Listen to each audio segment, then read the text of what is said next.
اعوذ باللہ من الشیطان الرجیم بسم اللہ الرحمن الرحیم الصلاۃ والسلام علی خاتم النبیین وعلی آلہ وصحبہ اجمعین۔ السلام علیکم ورحمۃ اللہ وبرکاتہ۔ 2 دن بلکہ 3 دن قوم یوتھ کے بالکل خالی گئے، ان سے کوئی ایونٹ جنریٹ نہیں ہو پایا، اور ایونٹ وہ جنریٹ کرتے تھے، پھر اس ایونٹ کو سیلیبریٹ کرتے تھے، اس کو ڈسکس کرتے تھے، اور فائنلی پھر ان کے ریسکیو کرنے کو عطر من اللہ صاحب تشریف لائے، اور انہوں نے پہلے ایک ایونٹ جنریٹ کیا آبزرویشنز کے ذریعے، اور پھر اس کے بعد جو ہے ایک فیصلہ آ گیا فیس حوالے سے۔ پھر اس کے بعد یوتھ یہ ایونٹ جنریٹ کرنے لگ گئے۔ پہلے میں ہلکا سا وہ آپ کو بتا دوں، آبزرویشن عطر من اللہ صاحب نے ساری وہ باتیں کہیں جو پی ٹی آئی اور اس کی سوشل میڈیا ٹیم کہتی ہے، ایگزیکٹلی حرف بحرف جو پی ٹی آئی کی 3rd اور 4th لیئر کی قیادت جو ہے گلی محلوں میں اپنے ولاگ کے اندر، یا ان کے ولاگر کہتے ہیں، وہ عطر من اللہ صاحب کی آبزرویشن کی شکل میں آئی۔ تو تکلیف کا تو ہمیں پتہ ہے، لیکن یہ ہے کہ اس سے پھر یوتھی تھوڑے سے جاگے نا، ہاں ان کے اندر تھوڑی سی وہ پیدا ہوئی۔ اور میں صرف نشر ہونے والے اور چھپے ہوئے واقعات کی بات کر رہا ہوں، میں اپنے پاس سے کوئی بات نہیں کروں گا، میں صرف ان کو ایک مخصوص ترتیب میں رکھ کے آپ سے بات کر رہا ہوں۔ اس کے بعد ایک دم انہیں ایک انجیکشن مل گیا، اور وہ انجیکشن جو ہے وہ یہ ہے، فوری طور پہ انجیکشن ملا، وہ 3 رکنی بینچ جو تھا اس نے کہا کہ الیکشن کمیشن آف پاکستان اور پشاور ہائی کورٹ کے جو 2 فیصلے ہیں جن کے تحت پی ٹی آئی کو کہا گیا کہ وہ جو لوگ نامزد ہوئے ہیں other then P T I, ظاہر ہے پی ٹی آئی نامی کوئی سیاسی جماعت اس وقت پارلیمنٹ کے اندر تو موجود نہیں ہے، بلکہ پارلیمانی پارٹی تسلیم بھی کر لے تو الیکشن تو نہیں لڑ رہا اس کے ارکان نے، پارلیمانی پارٹی تو تسلیم نہیں ہو سکتی، اگر سیاسی پارٹی اگر تسلیم بھی کر لیا جائے تو سیٹیں تو نہیں ملنے لگی اس کو۔ جب یہ الیکشن کمیشن میں فیصلہ ہوا تھا تو پنجاب کے جو رکن تھے جن کو پی ٹی آئی نامزد کر کے گئی ہوئی ہے، انہوں نے یہ اس کے اندر اختلافی نوٹ دیا تھا، 3 ارکان کا بینچ تھا الیکشن کمیشن کا۔ ان میں سے پنجاب کے رکن نے یہ کہا تھا کہ یہ سیٹیں جو ہیں دوسری سیاسی پارٹیوں کو نہ دی جائیں، بلکہ ان کو خالی رکھا جائے اگلے انتخابات تک۔ ظاہر ہے کہ پہلے عمران احمد خان نیازی صاحب جو ہیں وہ نکالے جانے پہ انہوں نے 20 سیٹوں پہ الیکشن لڑا تھا اور 15 پہ جیت بھی گئے تھے، اور ظاہر ہے فیض صاحب کا سسٹم زندہ تھا، تو اب کسی اور کا سسٹم چل رہا ہے، اس کی بھی ہم نے آپ کو بات بتانی۔ وہ اس کے بعد وہ سیٹیں خالی رہی تھیں اسمبلی کی، تو یہ بھی یہ سیٹیں خالی رکھنا چاہ رہے ہیں کہ تقریباً کوئی 37 کے قریب سیٹیں ہیں جو اسمبلی کی خالی رہیں۔ خالی سیٹیں رہیں گی تو ظاہر ہے پیپلز پارٹی کی جو بارگیننگ پاور ہوگی، بلیک میلنگ پاور ہوگی، وہ بڑھ جائے گی، اور جو ہے اس کے ساتھ ہی یہ بھی خبر آپ کے نظر سے گزر گئی ہوگی کہ پیپلز پارٹی نے 3 رکنی کمیٹی نامزد کر دی ہے جو پی ایم ایل این کو جا کے دھمکی دے گی کہ جناب اگر آپ نے نجکاری کی تو ہم نے آپ سے حمایت واپس لے لینی ہے، تو آپ نجکاری نہ کریں، اور پبلک پرائیویٹ پارٹنرشپ کے تحت جو ہے یہ ادارے ہمارے حوالے کر دیں۔ جس طرح کے جو ہے وہ ہم نے سندھ کول مائن لیا ہے، اس طرح ہم باقی ادارے بھی ٹیک اوور کر لیتے ہیں۔ میں اپنے کو پا رہا تو مطلب اگر آپ کو یاد ہو ایک پریس کانفرنس جس کے اندر جناب آصف علی زرداری صاحب نے معیشت کی بحالی کے بہت بڑے بڑے پلان دیے تھے، اور کہا تھا کہ حکومت چھوڑنے کی قطعاً ضرورت نہیں ہے، آپ یہ معیشت اس کے ذریعے کریں۔ میرا مطلب ہے اس کے اوپر بندہ ہنس سکتا ہے صرف، ٹھیک ہے۔ ویسے آپ کسی جیالے سے پوچھیں اپنا کی نا رانا شرافت جیسے بندے سے، تو وہ بتائے گا کہ اس صدی کا جو ویژنری اکنامک وزٹ جو ہے وہ جناب آصف علی زرداری صاحب، ٹھیک ہے۔ مطلب اکنامک وزٹ کے ساتھ ایسی ٹیم نہیں ہوتی جیسی ان کے ساتھ ہے، ہر کام 2 نمبر طریقے سے کرتی ہے۔ مطلب سندھ کی پولیس کی گاڑیاں خریدنے سے لے کے ان کا وزیر ٹی وی چینل خریدنے تک ہر کام 2 نمبر سے کرتا ہے یار۔ دریائے سندھ کے کناروں کے اوپر مٹی ڈالنے کے نام کے اوپر 20-25 ارب روپے سالانہ کھانے سے لے کے، اور لوگوں کی شوگر ملوں کو جانے والی ٹرالیاں اپنی شوگر ملوں کی طرف موڑنے تک ہر کام اتنے بونڈے اور 2 نمبر طریقے سے کرتے ہیں کہ رہے رب کا نام ہے، ہم تو کرپشن بھی نہیں کرنی آتی، ٹھیک ہے نا۔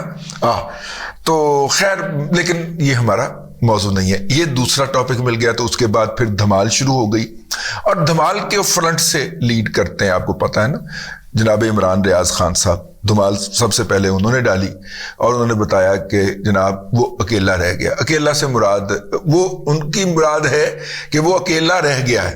ٹھیک ہے, تو میں نے کہا کہ اچھا عمران خان اکیلا رہ گیا.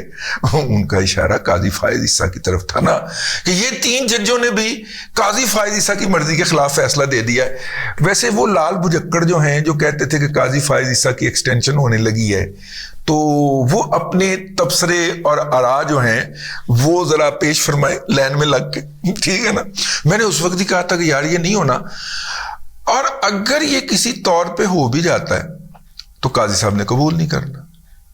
ٹھیک ہے, لیکن انہوں نے قاضی صاحب کی کردار کشی کے لیے ایسی غلاظت بھری ہے نا سپریم کورٹ کے سٹنگ جج نے ان چمونوں کے ذہنوں کے اندر, بوزنوں کے ذہنوں کے اندر, کہ وہ انلیش ہوئے ہیں قاضی فائز عیسیٰ کے خلاف. اچھا ہے نا جو قاضی صاحب کے خلاف بد زبانی کرتا ہے, جس طرح میں کہا کرتا ہوں کہ جو پی ایم ایل این کو جتنی زیادہ کراری گالیاں دیتا ہے وہ اس کی اتنی عزت کرتے ہیں. بعین ہی قاضی صاحب کو جو جتنی بڑی آواز سے گالیاں بکتا ہے قاضی صاحب اس کو ریلیف دیتے ہیں, تو وہ پھر اس پہ خوش ہوتا ہے کہ جناب ٹھیک ہے اور گالاں کڈو. تو اس وقت سارے مل کے اس وقت قاضی صاحب کو گالیاں نکال رہے. صرف اسلام آباد کا ایک صحافی یہ حرکت نہیں کر رہا جس کی کہ باقاعدہ بابر ستار صاحب کے ساتھ رشتہ داری ہے. میرے ساتھ اس کا دوستانہ ہے لیکن باقاعدہ رشتہ داری ہے, لیکن وہ بابر ستار کی حمایت نہیں کر رہا. ٹھیک ہے نا بھئی, ہم کہتے ہیں کہ ماما کو پلاٹ کیسے لے کے دے دیا آپ نے, تکلیف ہو جاتی ہے, آگ لگ جاتی ہے. تو اقامہ اگر سیاستدانوں کے لیے غلط تھا تو اس کے لیے بھی غلط ہے. تو وہ بڑے بڑے لوگ جو ہیں نا وہ فوری طور پہ پارٹی بلکہ ریلیف لینا ہوتا ہے نا بیچاروں نے. ٹھیک ہے نا, تو وہ جا کے جناب جج صاحب کی, بھئی یہ 2 گلیرنگ قسم کے جسے کہنا چاہیے مس کنڈکٹ ہوئے ہیں, لیکن سارا فوکس قاضی فائز عیسیٰ کے اوپر.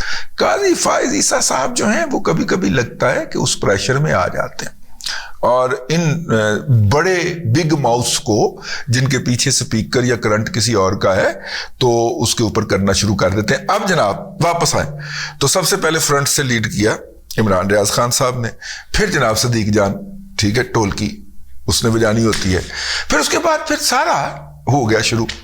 اچھا ان دی مین ویل کیا ہوا, ان دی مین ویل یہ ہوا کہ امریکہ سے آزادی کا سارا بیانیہ تو بڑھ گیا کیونکہ وہ انہوں نے جو تھا وہ لیڈر آف دی اپوزیشن سے آ کے امریکی سفیر نے ان کے چیمبر کے اندر ملاقات کی اور پوری قیادت وہاں پہ ہاتھ باندھے پہنچی ہوئی تھی. وہ کیا نا بیرسٹر گوہر, تو یہ سارے جو ہے یہ وہاں پہ ہاتھ باندھے ہوئے بیٹھے ہیں اس کے سامنے اور ان کو بتا رہا ہے کہ ایسے کرنا ہے. ایجنڈا میں آپ کو انکشاف کرنے لگا ہوں. ایجنڈا وہی ہے کہ پاکستان کا سی پیک بحال کے ہونے لگا ہے, تو آپ پھر اپوزیشن میں ہیں تو آپ نے روکنا کیسے. ایجنڈا یہ تھا. امریکیوں کو بہت تکلیف ہے اس وقت, پاکستان کے امریکہ کے ساتھ تعلقات جو ہیں وہ اچھے نہیں چل رہے. امریکہ کو اس امر کا بہت رنج ہے کہ پاکستان جو ہے وہ پھر جناب سی پیک کا ڈول ڈالنے لگا ہے. تو جو آزمائی ہوئی پارٹی ہے نا جو سی پیک کو روکنے کا تجربہ رکھتی ہے, اس کی خدمات حاصل کرنے کے لیے امریکہ بادر آئے تھے. ہم کوئی غلام ہے, جو تم کہو گے وہ کر دیں گے, وہی کریں گے حضرت, آپ وہی کریں گے. اچھا تیسرا جناب اس کے بعد ہمارے دوست الفت مغل صاحب بھی ایکٹیو ہوئے. انہوں نے کہا کہ عمران خان کو ڈیاللہ میں بتایا گیا تو عمران خان نے کہا کہ یہ ہمارا حق نہیں روک سکتے تھے, مجھے یقین تھا. کیڑا حق؟ وہ 3 رکنی بینچ نے فل بینچ بنانے کے لیے فائل جو ہے وہ واپس چیف جسٹس کو بھجوا دی ہے بھائی. ٹھیک ہے, تو یہ سیٹیں ملی کوئی نہیں ہے یہ سیٹیں اگر جائیں گی اب دیکھ لیتے باقی لوگوں کو بھی. ہاں تو بہرحال جی یہ تھا اب تک کا اپڈیٹ. میں نے کہا کہ آج جو یوتھیوں نے کم بیک کیا ہے میڈیا اور سوشل میڈیا کے اوپر, تو آج نیا ہفتہ شروع ہوا تو انہیں گفتگو کا موضوع بھی مل گیا اور وہ موضوع اس دفعہ انہیں اطہر من اللہ صاحب نے فراہم کیا. اب تک کے لیے اتنا ہی. اگلے ولاگ کے اندر پھر حاضری ہوگی. اللہ تبارک و تعالیٰ آپ کو آسانیاں عطا کرے اور آسانیاں خلق خدا میں تقسیم کرنے کی توفیق عطا کرے.